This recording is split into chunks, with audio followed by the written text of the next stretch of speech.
Ese es el Dios al cual nosotros le creemos. Ese es el Dios el cual viene y condesciende con nosotros, aquel que habita en el cielo de los cielos, que es completamente trascendente y se goza en venir y habitar en el más humilde de los corazones. Ese es nuestro Dios. Mientras todos los demás dioses de la tierra siguen allá arriba, en ese extremo que donde los hombres no pueden alcanzar, Dios viene y se hace uno de nosotros para que nosotros podamos vivir su vida. O como dice ese gran teólogo alemán que ya partió con el Señor, Jürgen Moltmann, él dijo: Dios se hizo hombre para quitar de los hombres su complejo de Dios. ¿Entendió eso? Dicho eso, ¿a cuánto le gustan los refranes? A mí me encantan los refranes, señores. Los refranes están llenos de sabiduría. Alguien dijo que los refranes son la sabiduría de los pueblos. Son cortos, incisivos, certeros y con una lógica aplastante. Hubo una vez cuando el abuelo de Lisbeth, don Ñiñito, partió con el Señor. Estamos ahí en el velatorio. Y uno de sus compadres llega y un hombre con un rostro lleno de dolor, una mirada aguada, se acerca al féretro, lo agarra con fuerza y en un momento de profunda reflexión, porque está viendo a su compadre, a su amigo de tantos años ahí, dice las siguientes palabras: caramba, Ñiñito, a la verdad que para morirse nada más hay que estar vivo. Discútale esa lógica ese hombre. ¿Que Aristóteles de qué? No. Ahora, yo quiero llamar tu atención sobre uno de los refranes de nuestro país, de nuestra cultura, que tiene algo más, un poquito más que ver con nuestro tema. Y lo voy a decir en cibaeño para que no pierda su sabiduría. Dice así: el mal agradecido es un ladrón. Varón, ¿qué tiene eso que ver con el tema de la idolatría? Todo. Ve conmigo, por favor, a Romanos capítulo 1.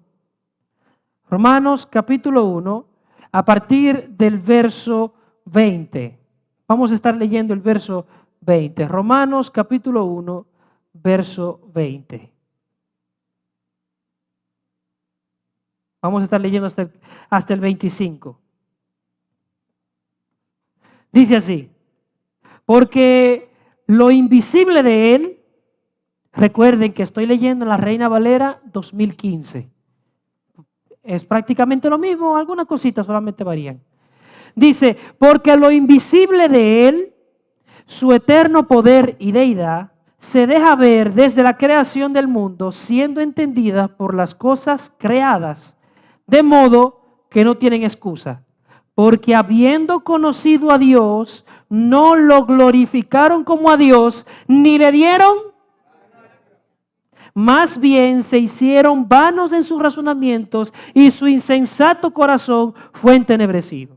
Profesando ser sabios, se hicieron fatuos y cambiaron la gloria del Dios incorruptible por una imagen de la semejanza de hombre corruptible, de aves, de cuadrúpedos y de reptiles. Por tanto, Dios lo entregó a la impureza de las pasiones de sus corazones para deshonrar sus cuerpos entre sí. Ellos cambiaron la verdad de Dios por la mentira y veneraron y rindieron culto a la creación antes que al Creador, quien es bendito para siempre. Amén. Sí, amado hermano, la idolatría es directamente proporcional a tu ingratitud. La ingratitud, un corazón ingrato es un terreno fértil donde la idolatría da su fruto al 100 por 1. Puede tomar asiento. Así que, ¿cómo nosotros vamos a explorar o a estudiar este tema? Primero, como le dije que es un diagnóstico, lo primero que hay que hacer es ver la gravedad de este cáncer espiritual. ¿Qué tan grave es este cáncer? de la idolatría, para luego entonces ver sus efectos y la causa de esta enfermedad. Y por último, vamos a hablar de la cura y el tratamiento que debemos de seguir para eliminar este mal de nuestras vidas. Cuando nosotros definimos a lo largo de toda esta serie, el pastor ha definido la idolatría como aquello que acapara toda tu atención, prioridad y tiempo. Y yo le agrego aquello con lo que te identificas de tal manera que te proporciona un significado. Y con esa definición tú puedes pensar como que están exagerando un chin. Vamos, que es un poquito de Netflix, un poquito de internet. ¿Cómo es posible que hasta tu hijo se puede convertir en tu ídolo? ¿Cómo que se están pasando? Tú pudieses pensar eso. Puedes incluso decir que tú tienes bajo control eso, pero lo que no te das cuenta es que la idolatría, como una enfermedad autoinmune, hace que tú no la veas tan letal como lo que ella en realidad es. Por eso, no en vano, el apóstol Juan termina su carta de primera de Juan, en el capítulo 5, versículo 21, advirtiendo: hijitos, guardaos de los ídolos. Lamentablemente la iglesia de hoy ha quitado el de y parece que lee: hijitos, guarden los ídolos.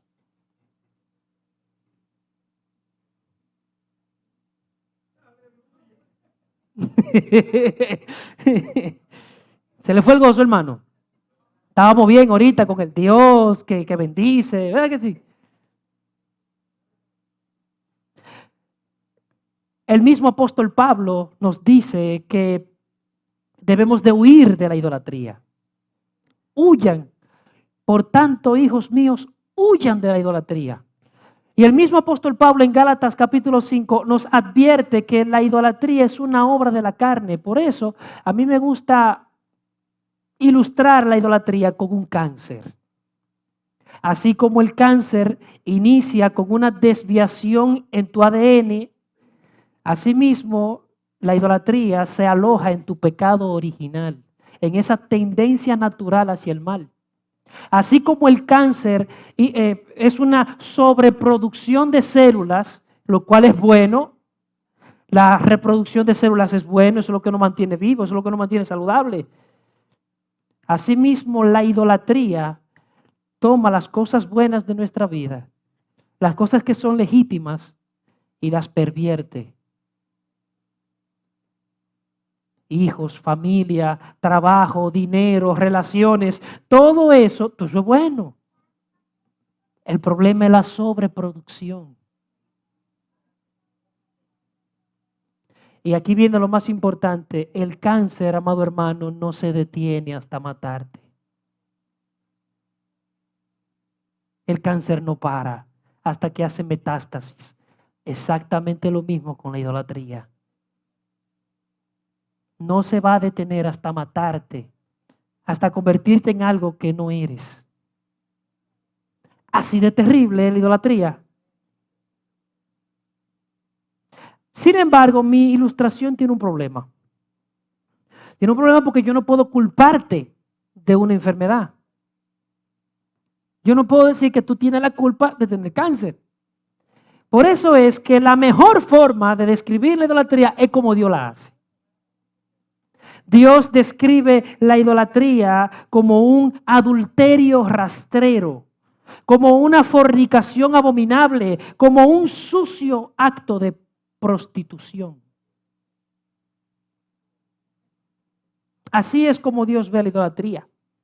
El que se entrega al culto de los ídolos es como una prostituta que se entrega a sus amantes por interés, por un elemento pecuniario. Así de feo. Delante de los ojos de Dios, así es la idolatría. Para probarte esto, quiero que vayamos al profeta Ezequiel. El profeta Ezequiel, específicamente en su capítulo 23, vamos a leer primero los capítulos 1 al 4 Y luego entonces vamos a dar un pequeño salto al versículo 17 hasta el 21. Ojo, yo no voy a leer los versos 20 y 21. Usted lo va a leer en voz baja porque la Biblia se pone explícita en este punto. Y para cuidar las formas y sobre todo porque hay niños, no quiero, Ezequiel 23, versículos 1 al 4 y luego vamos a saltar del 17 al 21. Dice así, me avisa cuando lo tenga. Entonces vino a mí palabra del Señor diciendo, oh hijo de hombre, había dos mujeres que eran hijas de una sola madre. Se prostituyeron en Egipto, en su juventud se prostituyeron. Fueron apretados sus pechos, allí fueron estrujados sus senos virginales. La mayor se llamaba Ojola y su hermana se llamaba Oholiba. Fueron mías y dieron a los hombres de Babilonia, se unieron a ella en cama de amores y contaminaron. Ponle un punto. Fueron mías y dieron a los hombres, dieron a luz hijos e hijas. En cuanto a sus nombres, Ojola es Samaria y Oholiba es Jerusalén. Si te das cuenta, el contexto completo del pasaje es una denuncia contra la idolatría de Israel, del pueblo de Dios. Ahora vamos al verso 17. ¿Estás ahí? Dice, los hombres de Babilonia se unieron a ella en cama de amores y la contaminaron con su lujuria. Se contaminó con ellos y su alma se hastió de ellos. Así practicó abiertamente su prostitución y descubrió su desnudez, por lo cual mi alma se hastió de ella, como mi alma se había hastiado de su hermana. Pero ella multiplicó su prostitución, trayendo a la memoria los días de su juventud, en los cuales se había prostituido en la tierra de Egipto. Lee el verso 20 usted ahí.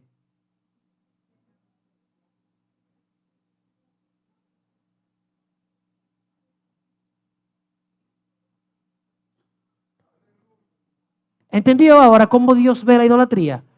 Como el más horrendo acto de bestialismo. Delante de Dios, el autor bíblico lo que quiere es que nosotros veamos el pecado de la idolatría exactamente como lo que es. Un acto sucio, asqueroso, hediondo. Así que, amado hermano, no te atrevas a minimizar la atracción que tú sientes hacia ese ídolo tuyo. Tu verdadera religión es lo que haces cuando nadie te ve.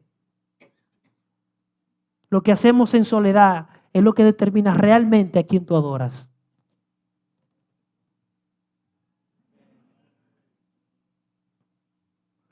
Así que ese ídolo tuyo, expónlo. Sácalo de tu vida. Extirpa de raíz hasta la ir más profunda de este cáncer maldito que se llama la idolatría. En un libro muy bueno, te lo recomiendo full, el pastor Tim Keller, que ya partió también con el Señor. Un libro que se llama Dioses que fallan o dioses falsos, dependiendo de la traducción. Él dice lo siguiente: usando la metáfora del matrimonio para la idolatría, Jeremías y Ezequiel demuestran que cuando abandonamos a nuestro verdadero esposo en busca de otros amantes, caemos en cierto tipo de adicción sexual espiritual. ¿Entendiste eso? No existe tal cosa como un pequeño atisbo, como una suerte de escapadita que tú te puedes dar. Porque la idolatría tomará tu vida espiritual y te volverá un adicto a ese ídolo que tú tienes. No lo tienes bajo control. Él te controla a ti.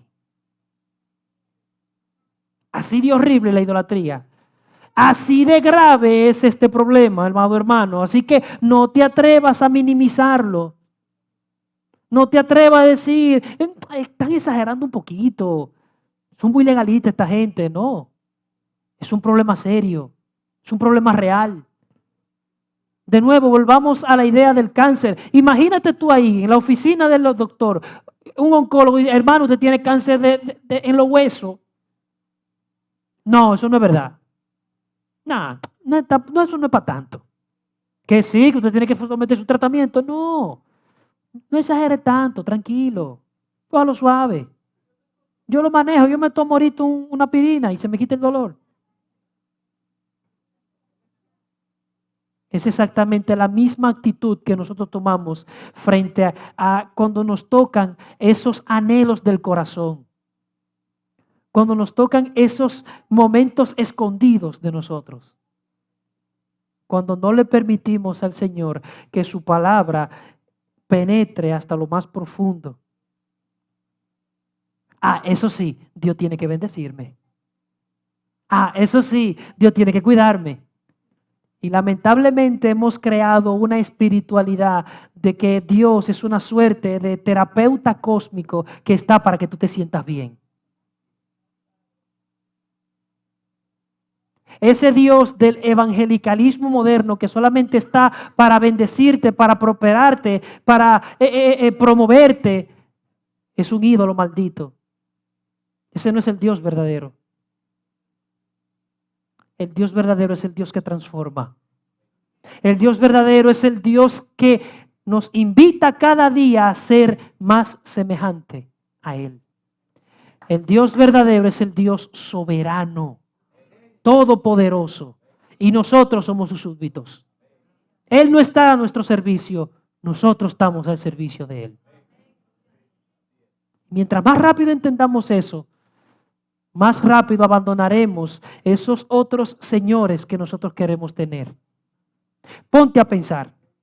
Mamón, el Dios del dinero, ese es el Dios de este siglo. Todo se hace por dinero.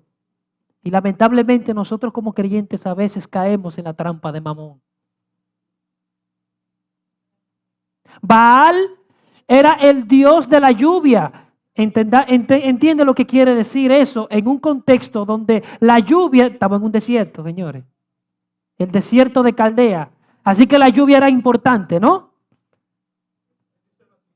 Bendice la tierra, la llena. Entonces Baal era el paradigma de la bonanza económica, de la tranquilidad, de un estilo de vida. Eso era lo que ellos apuntaban cuando adoraban a Baal. Querían seguridad financiera. Astarte era la diosa de la fertilidad. Por eso sus cultos eran tan abominables y siempre dependían del sexo y de las lupercalias y de orgías. ¿Qué era lo que ellos querían? Como eran sociedades que dependían de la continuidad de la especie, y mientras más personas tú tenías, tú podías tener más seguridad. Esa gente no tenía seguro de pensión. ¿Cómo lo hacían? Teniendo muchos hijos. Y al tener muchos hijos trabajaban la tierra, otros trabajaban el ganado, y así se podía entonces de nuevo. Eran cosas legítimas.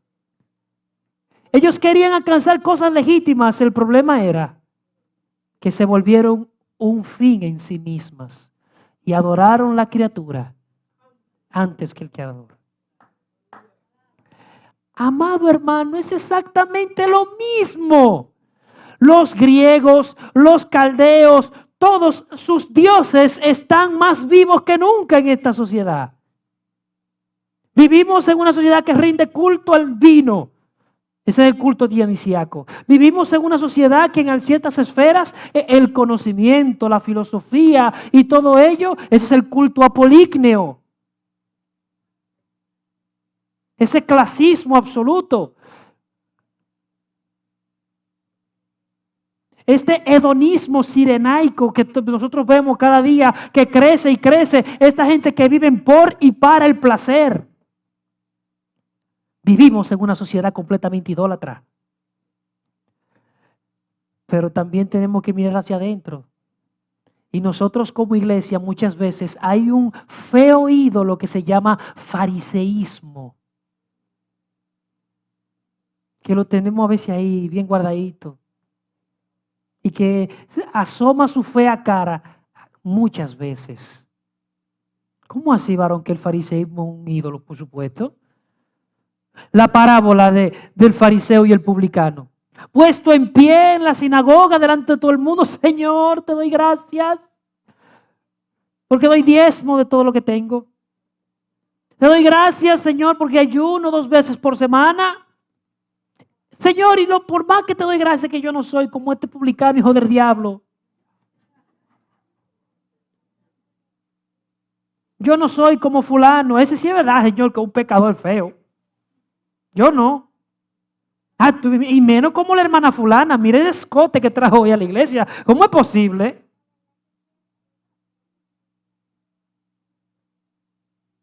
Ven, ¿qué dice la Biblia sobre esa oración? Orando consigo mismo. Dígame si no es un ídolo. El objeto de su adoración, el objeto de su oración era él mismo. Y ese es el problema de nuestro fariseísmo, que nosotros nos creamos una espiritualidad a nuestra medida. Debemos de derribar ese ídolo malvado del fariseísmo de nuestras vidas. Asimismo, entonces, mis amados, ya nosotros hemos explorado algunas de las consecuencias y de los efectos de la idolatría. Así que vamos a explorar una más solamente. Volvamos a Romanos capítulo 1, en su versículo 26. Vamos a leer hasta el 32 para que veas la ruta crítica de un idólatra. ¿Hacia dónde nos lleva la idolatría? Dice, por esta causa, Romanos capítulo 1, versículo 26 en adelante. Por esta causa, Dios los entregó a pasiones vergonzosas, pues sus mujeres cambiaron las relaciones naturales por relaciones contra naturaleza. De la misma manera, también los hombres, dejando las relaciones naturales con la mujer, se encendieron en sus pasiones desordenadas unos con otros, cometiendo actos vergonzosos, hombres con hombres, y recibiendo en sí mismo la retribución que corresponde a su extravío. Como ellos no aprobaron tener en cuenta a Dios, Dios lo entregó a una mente reprobada para hacer lo que no es debido. Se han llenado de toda injusticia, maldad, avaricia, perversidad. Están repletos de envidia, homicidios, contiendas, engaños, mala intención. Son contenciosos, calumniadores, aborrecedores de Dios, insolentes, soberbios, jactanciosos, inventores de nuevos males, desobedientes a los padres, insensatos, desleales, crueles, sin misericordia. A pesar de que ellos conocen el justo juicio de Dios, que los que practican tales cosas son dignos de muerte. No solo los hacen, sino que también se complacen con los que la practican. ¿Qué descripción tan horrible es esta? Pero eso es un ser humano. No, yo me niego a creerlo. Ese no es el ser humano, eso es un demonio. Eso es un demonio. Relaciones contra naturaleza. A ver, ya que nosotros leímos Génesis, ¿quiénes fueron aquellos que dejaron su morada para ir y sostener relaciones con las hijas de los hombres que eran contra naturaleza? Los ángeles caídos. Opa. ¿Quiénes son aquellos que creen y tiemblan? Es decir, que a pesar de que reconocen la existencia de Dios y de que saben su justo juicio, tiemblan porque continúan haciendo esa maldad. Los demonios. Con razón el apóstol Pablo agarra y dice que aquellos que sacrifican a los ídolos, ¿a quién lo hacen? A los demonios. Amado hermano, aquí vemos al apóstol Pablo describiendo cómo los seres humanos se convierten en demonios. Se comportan como demonios. Y he aquí el efecto definitivo de la idolatría. Amado hermano, tú te conviertes en aquello que adoras.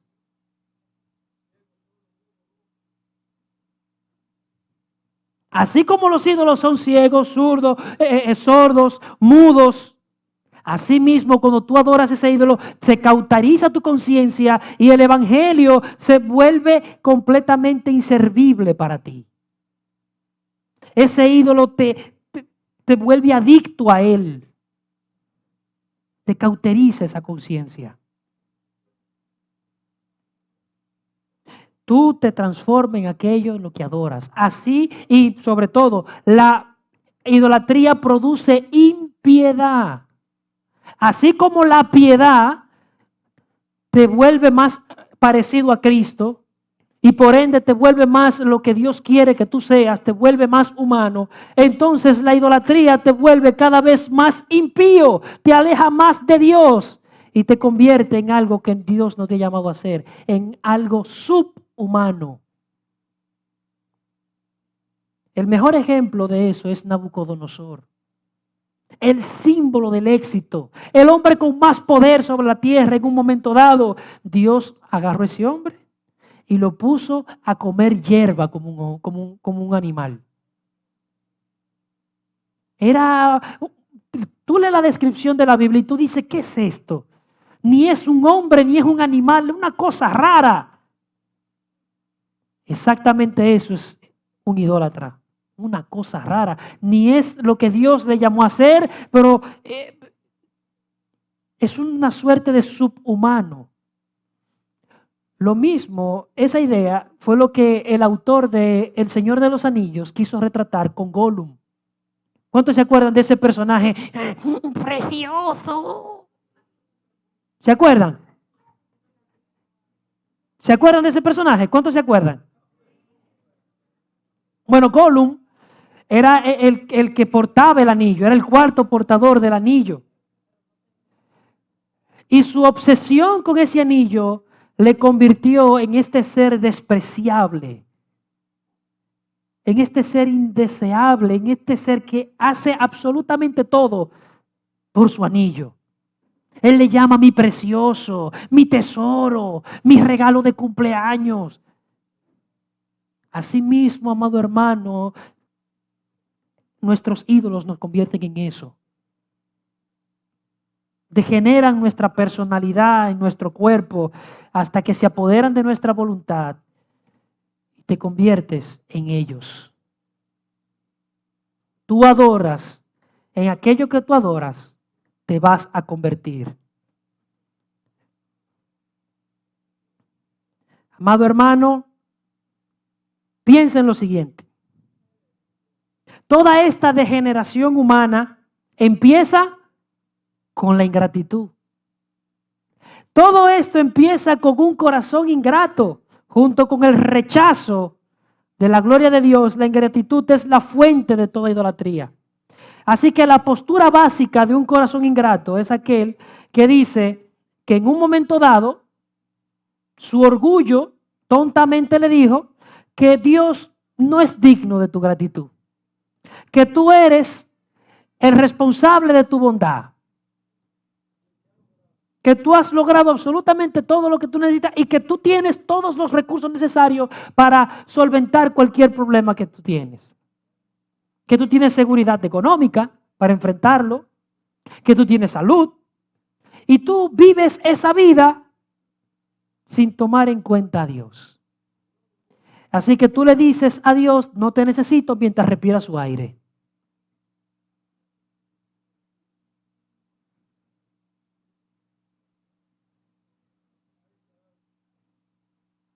Ese es el problema de la idolatría. Así que, en consecuencia, nosotros le restregamos a Dios que es Él quien nos necesita. Por eso es que me encanta esa frase de Lewis. No recuerdo si fue en Los Cuatro Amores, un libro genial, o en La Abolición del Hombre. No recuerdo cuál de los dos libros es. Él dice que en este mundo hay dos clases de personas.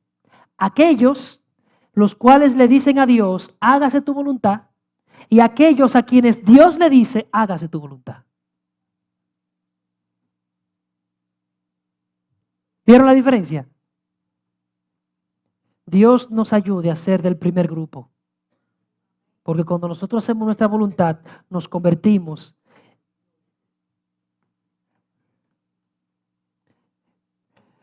Amado hermano, la ingratitud es la fuente de todo adulterio. Todo adulterio nace de un corazón ingrato.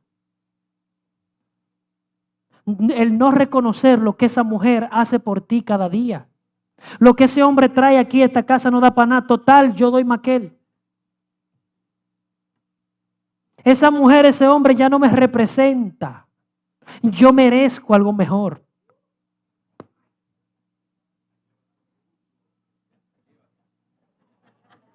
¿Se entendió? Es lo mismo que pasa con Dios. Dios te sana, te perdona tus pecados, sana tu enfermedad, te saca de esa deuda que tú estabas a punto de ahorcarte y ahora tú no tienes tiempo para Él. Tú eres un ingrato.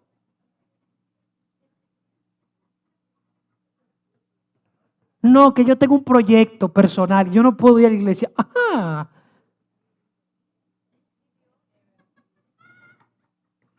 Y esa risa, ¿qué pasó, hermano? ¿Y qué tecla fue que toqué?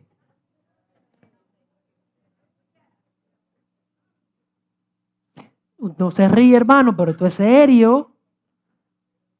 Estamos tocando la raíz de nuestra idolatría. Esa ingratitud hacia todo lo que Dios hace, hacia esa providencia constante que Él muestra para contigo.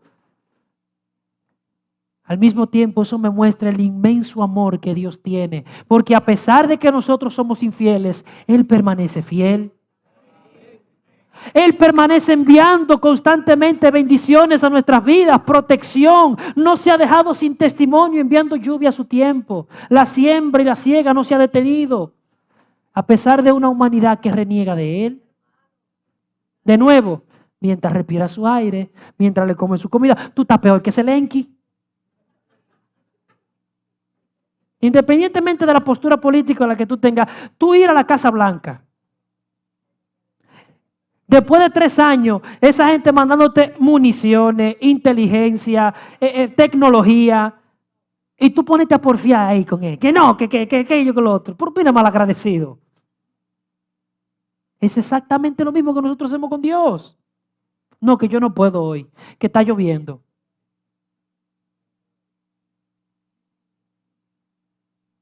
Pero para otras cosas no hay problema.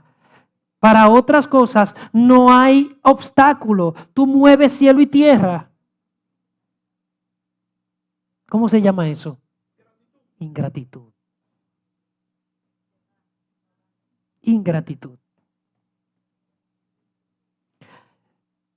Me queda poco tiempo, por eso quiero pasar inmediatamente a la cura de este cáncer maldito. Miren algo, lo primero que hay que hacer para tú comenzar a destruir la idolatría en tu vida es ver cómo Dios trata con la idolatría. Y lo primero que Dios dijo fue, no tendrás dioses ajenos delante de mí. Punto. En el primero, lo que encabeza la lista de los 10 mandamientos es, no tendrás dioses ajenos delante de mí. Y el segundo, no te harás imágenes, ni de lo que hay en la tierra, ni de lo que hay en el cielo. Una doble prohibición. El pecado de la idolatría es el único pecado que tiene 2 mandamientos en su contra. ¿Lo entendiste ahora? ¿Cómo es que Dios no quiere saber del idólatra? Le repugna. Lo ve como un adulterio. Lo ve como un acto vergonzoso de fornicación. Y como Dios es omnisciente, imagínate eso. Dios te está viendo mientras tú estás cometiendo este acto de inmundicia delante de Él. Es horrible. Por eso Dios te dice, no tengas dioses ajenos delante de mí. Y lo primero que tienes que tener en cuenta es eso. Dios ha dado un mandato y yo tengo que obedecerle. Lo segundo es ver cómo Dios entonces materialmente ha tratado con aquellos que cometen la idolatría. Durante toda la historia de Israel, nosotros podemos ver que esa gente cayó una y otra vez sobre los ídolos.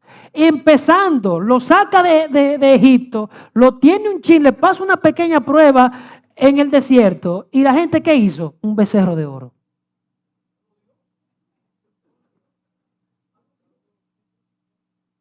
Ellos vieron a Jehová que aplastó a los dioses de Egipto, el Nilo, las plagas, él lo aplastó, los humilló a los dioses de Egipto. Y no bien entraron en el desierto, ¡puf! Un becerro de oro. ¿Qué pasó aquí? Moisés ve esto, ¿qué hizo? Tomó el becerro de oro, lo trituró literalmente, lo picó en pedacitos, lo quemó y lo esparció sobre un arroyo. Ese mismo patrón se repite una y otra vez cuando los reyes de Israel quisieron expurgar la idolatría de su pueblo. En el tiempo del rey Asa, él cortó el ídolo que su abuela había edificado y lo quemó y luego lo esparció sobre el arroyo de Cedrón. Primera de Reyes capítulo 15, versículo 11 al 13. Durante el reinado del rey Josías, él sacó la imagen de madera de la casa de Jehová al arroyo de Cedrón, fuera de Jerusalén, la quemó en el arroyo de Cedrón y las redujo a cenizas. Los quebrantó, los pulverizó, los arrojó al polvo, al arroyo de Cedrón. En los tiempos del rey Ezequías, los sacerdotes entraron en el interior de la casa del Señor para limpiarla y sacaron todos los escombros que encontraron en el templo del Señor. Lo llevó al arroyo de Cedrón, lo quitaron los altares de incienso y los echaron al arroyo de Cedrón. A pesar de todos esos esfuerzos, lamentablemente Moisés, Josías, Asa, Ezequías no lograron, solamente por momentos, lograron extirpar la idolatría de ese pueblo. Solamente cuando el verdadero rey de Israel, cuando Jesucristo llegó, cuando vino el cumplimiento del tiempo, Él fue el que vino y pudo saquear los ídolos, todos y cada uno de ellos, y los expuso. Adivina dónde inició la crucifixión de Cristo. Juan capítulo 18, versículo 1. Luego Jesús tomó a sus discípulos, los llevó a un huerto que está al lado del arroyo de Cedrón. Y Judas trajo consigo a los soldados y apresaron a Cristo en el arroyo de Cedrón. El acto simbólico es como un acto profético donde Jesucristo, al ser apresado en el mismo lugar donde los reyes de Israel una y otra vez pulverizaron y quemaron y extendieron los ídolos de ese pueblo, es en el mismo lugar donde Cristo Jesús fue apresado. Y ahora entonces eso es un símbolo perpetuo de que en Cristo nosotros podemos encontrar la vía segura, la cura definitiva a toda nuestra idolatría. Vayamos a Cristo, amada iglesia. Jesús es la cura para nuestra idolatría. Dios el Hijo tomó para sí carne y sangre para llevar el castigo de nuestra paz sobre Él, sobre ese madero. Resucitó corporalmente al tercer día. Él fue molido por nuestras iniquidades, se levantó. Y ahora en Él habita corporalmente toda la plenitud de la deidad. Él es la imagen visible del Dios invisible. Él debe ser el objeto constante de nuestra adoración. Él debe ser el objeto constante de nuestra atención. Él es quien debe darle significado a mi vida. Él es la fuente de mi autoestima. Su poder es lo que me da seguridad. Su providencia es lo que me da alivio. Su acción salvadora es lo que me da plenitud de vida. Y hasta que no veamos a Cristo de esa manera, seguiremos nosotros viendo cómo vez tras vez vamos a querer buscar todas esas cosas en otro, en tu pareja. Tú vas a buscar afirmación en tu esposo, tú vas a buscar respeto en tu mujer, cuando tú debes de encontrar todo eso primero en Cristo. Tú debes de encontrar la plenitud de tu persona en Cristo. En Cristo estoy completo, dice el apóstol Pablo. En Él encuentro todos los tesoros de la sabiduría y del conocimiento. Cristo es el todo. En Cristo nosotros encontramos el sí y el amén de Dios.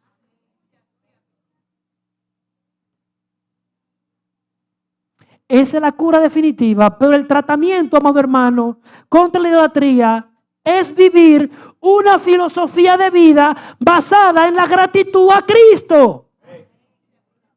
Si la fuente de la idolatría es un corazón ingrato, entonces la fuente de la verdadera vida es un corazón agradecido.